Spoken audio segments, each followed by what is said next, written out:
When psychologists study female attraction, one pattern repeats: emotion precedes desire. In neuroscience labs, when women recall moments of affection or deep trust, the limbic system, the brain's emotional core, lights up before the regions linked to physical arousal. It means that love isn't an afterthought of attraction. For many women, it's the ignition. From childhood, girls are neurologically tuned to connection.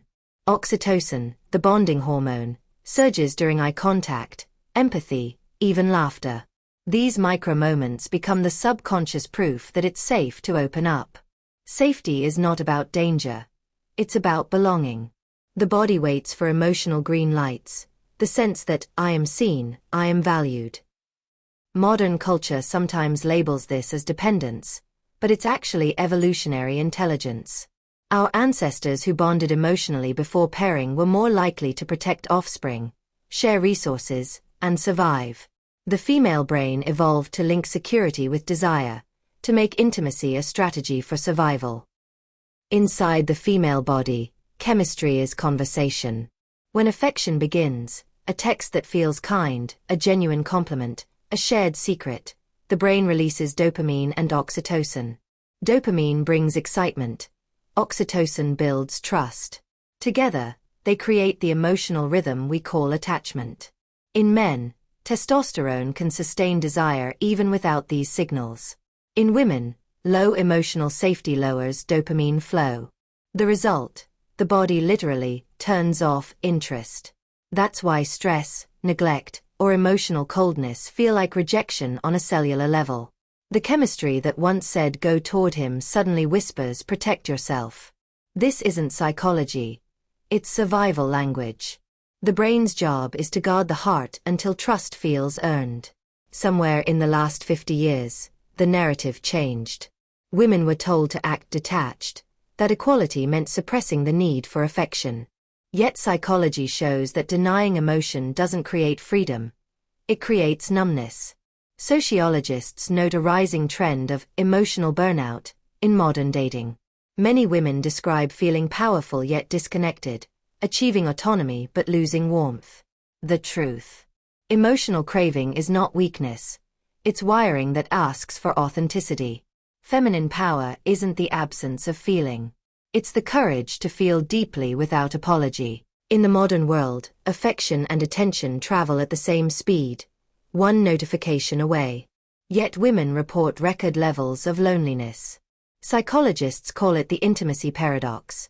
We are surrounded by connection cues but starving for emotional presence. In therapy rooms across America, women describe the same moment, realizing they can share a bed but not their truth. The body may be close, but the mind feels unseen. When emotional safety disappears, the nervous system interprets even gentle touch as uncertainty.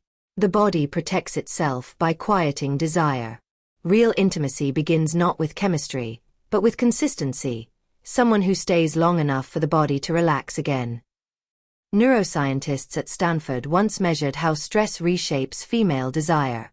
Cortisol, the stress hormone, blocks oxytocin's bonding effect. Under tension, the body chooses survival over pleasure. That's why after long workdays or emotional conflict, women often feel switched off. It's not disinterest. It's biology prioritizing safety.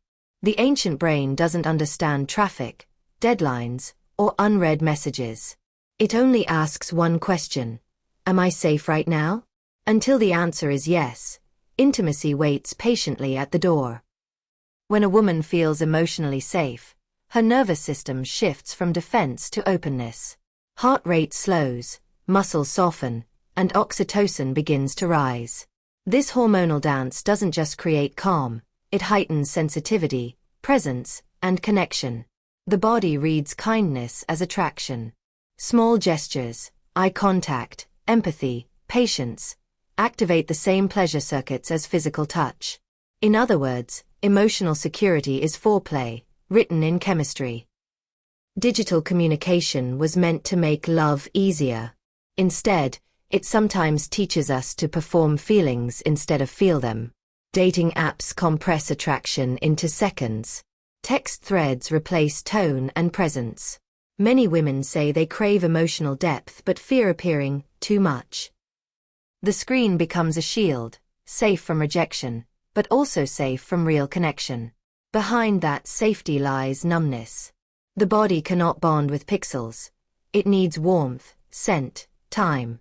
To heal the disconnect, modern intimacy must slow down again, relearn patience, conversation, and touch rooted in care. Therapists describe healing desire as teaching the body it's safe to feel again. That begins in ordinary moments, deep breathing, honest conversation, or simply being listened to without interruption. Emotional safety isn't built by grand gestures. It's built by reliability. When trust repeats, chemistry returns. The modern woman's challenge isn't finding stimulation. It's finding stillness long enough for her emotions to catch up with her body. Desire thrives not in noise but in calm. Love before intimacy isn't a rule. It's the nervous system asking for time. We've seen how the body speaks the language of safety and how modern life keeps interrupting that conversation. In the next part, we'll explore how culture, childhood messages, and social pressure shape a woman's sense of worth, and why rediscovering emotional connection might be the most radical act of modern femininity. For many women, the story begins long before the first relationship. It begins in quiet messages, subtle, repeated, absorbed like air. Be kind. Be nice. Don't be too forward. Somewhere between fairy tales and family dinners, love becomes a script about giving, sometimes before knowing how to receive. Studies in developmental psychology show that girls are often praised for empathy, while boys are rewarded for assertion.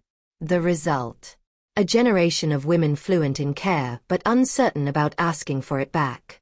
So when intimacy enters the story, love becomes a form of safety, not just pleasure. She learns that to be seen, she must first be understood. As women grow, the script grows sharper. Culture teaches that confidence must still look soft, that desire must hide behind grace. In movies, the heroine is loved for her heart, not her hunger. She waits for pursuit, rather than owning her wanting. These ideas shape more than behavior. They shape biology. When the mind associates love with approval, the body learns to hesitate. The nervous system waits for permission to feel. Behind many modern disconnections is not disinterest, but conditioning, decades of learning to prioritize emotional harmony over personal need. In many traditions, women are told their worth is tied to purity or restraint. These values, though once meant to protect, often silence the body's natural rhythm. Anthropologists call it the moralization of desire, when a woman's instincts become judged instead of honored. But suppression doesn't erase emotion. It buries it. Decades later, women still describe guilt when pleasure appears, as if joy needs justification. True empowerment isn't about rejecting morality. It's about remembering that emotional intimacy is not sin, it's connection. The body was never the enemy. Misunderstanding was. In modern America, women face a paradox. Be confident, but not intimidating. Open, but not vulnerable. Desired, but not too available. Sociologists call this the double bind, a constant negotiation between freedom and fear of judgment. For many women, love becomes a performance, balancing authenticity with expectation. That performance takes energy. Emotional exhaustion often masquerades as disinterest in intimacy. When society teaches that a woman's worth depends on being chosen, not choosing, her emotional wiring bends toward validation, not connection. Healing begins when a woman stops asking, "Am I enough?" and starts asking, "Am I honest with myself?" That moment of truth changes everything. Modern psychology shows that emotional authenticity, speaking needs without shame, rewires the brain for safety and desire. Because the heart can only love freely when it no longer fears being misunderstood. The most powerful act of intimacy isn't found in romance. It's found in returning to oneself. We've traced how the stories of girlhood shape the silence of adulthood, and how emotional safety begins by rewriting those old scripts. But there's another layer to this story. What happens when the digital age meets the biology of connection? There was a time when love began with a look across a room. Now, it begins with a swipe. Digital intimacy has redefined the human connection, making desire faster, yet shallower. Psychologists call it dopamine drift. Every match, message, or like gives a brief chemical spark, not unlike sugar for the emotional brain. But while the brain lights up, the heart begins to dim. What used to be a slow unfolding has become an endless scroll. And women, wired to bond emotionally before physically, often find themselves craving depth in a world built for distraction. In the new dating landscape, vanishing acts have become normal. Psychologists call this ghosting, but the emotional cost runs deeper. When someone disappears without closure, the nervous system stays on alert, waiting, analyzing, replaying. The result is not just heartbreak, it's chemical confusion. The same brain circuits that process physical pain light up after emotional abandonment. Women who seek emotional safety before intimacy experience this loss more intensely, because the bond, once imagined, already felt real. Social media gives the illusion of closeness, constant messages, shared posts, tiny windows into each other's lives. But emotional intimacy isn't built on visibility. It's built on vulnerability. Neuroscientists found that digital interaction releases only a fraction of the oxytocin produced during face-to-face contact. The body literally feels less connection online. Many women report feeling both overstimulated and starved, surrounded by attention, yet untouched by understanding. To protect themselves, many women adapt. They learn to flirt playfully, respond slowly, never text first, all to appear unbothered. This new armor hides vulnerability, but it also numbs joy. Emotional intimacy becomes a risk few are willing to take. In therapy rooms across America, a quiet crisis unfolds. Women saying, "I don't feel anything anymore." Not because they've lost desire, but because they've stopped feeling safe enough to express it. Despite the noise of the digital world, loneliness among women has quietly reached historic levels. A 2023 Harvard study found that more than 60% of women under 35 report feeling emotionally isolated, even when in relationships. This loneliness isn't about being single, it's about emotional hunger. The kind that apps, texts, and casual intimacy can't feed. We were never designed to process affection through pixels. The human body still remembers the ancient rhythm, touch, tone, presence. And when those vanish, the heart begins to search for something deeper, a love that feels real again. But here's the quiet revolution happening beneath the surface. Women are beginning to reclaim emotional intimacy. They're journaling, setting boundaries, saying no to shallow connections. They're realizing that protecting peace is sexier than chasing attention. Emotional availability is becoming a new form of beauty. Not how open you are to others, but how connected you are to yourself. In the end, the digital era didn't kill love. It revealed what was missing: truth, safety, patience.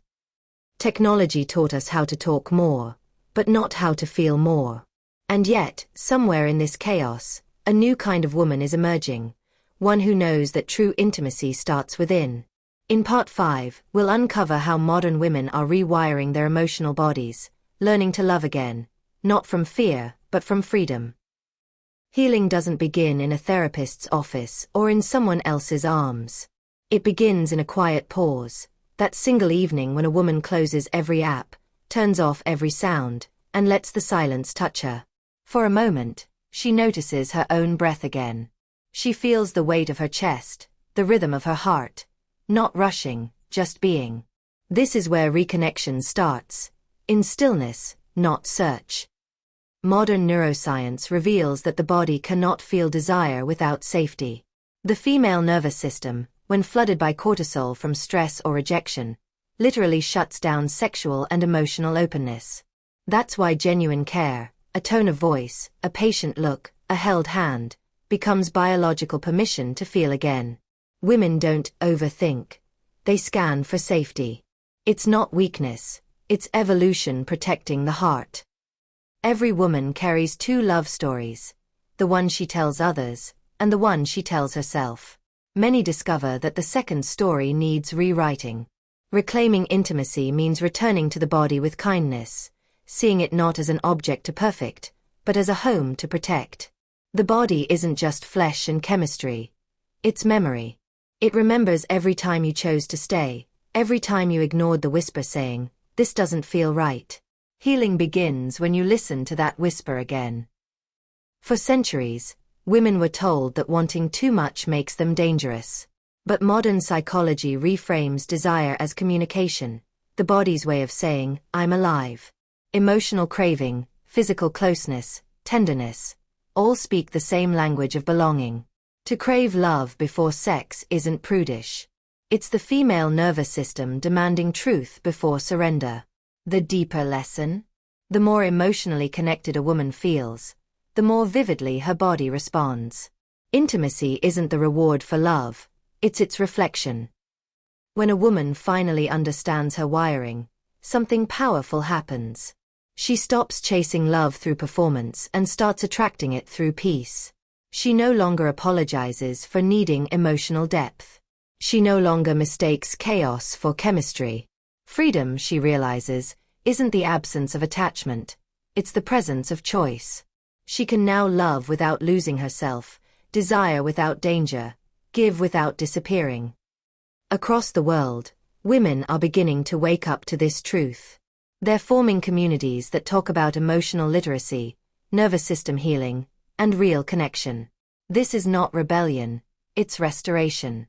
A return to the natural rhythm where love and safety are not opposites but partners. The next revolution isn't political. It's emotional. Perhaps the real secret was never about men or romance at all. It was about remembering that the body and heart speak the same language, and both deserve to be heard. The real reason women crave love before sex isn't mystery. It's memory. The memory of safety, of connection, of being seen not as an object of desire but as a soul worthy of devotion. And when a woman finally feels that, she doesn't chase, she doesn't prove. She simply is. And in that stillness, love finally finds her. If this story resonated with you, remember, emotional connection isn't a weakness. It's the design. Share this with a woman who's forgotten her own softness. Because sometimes, the truth that heals us the most is the one that reminds us we were never broken.